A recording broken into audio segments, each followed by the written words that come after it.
اسمعوا، روى مسلم في الصحيح من حديث عقبة بن عامر عن عمر بن الخطاب رضي الله عنه قال: قال رسول الله صلى الله عليه وسلم: ما منكم من أحد يتوضأ فيبلغ أو فيسبغ الوضوء ثم يقول، هذا اللي بدكم تحفظوه هلا وهو مختصر جدا: أشهد أن لا إله إلا الله وأشهد أن محمدا عبده ورسوله، إلا فتحت له أبواب الجنة الثمانية.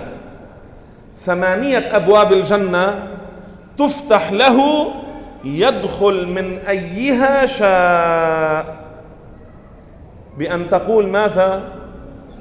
أشهد أن لا إله إلا الله وحده لا شريك له وأشهد أن محمدا عبده ورسوله، بعد كل وضوء، بعدما تتوضأ وضوءا صحيحا.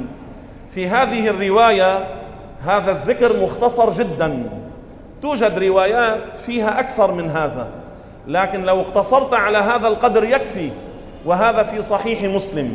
فلا تفوتوا هذا الخير على أنفسكم، نهلل ونصلي على النبي.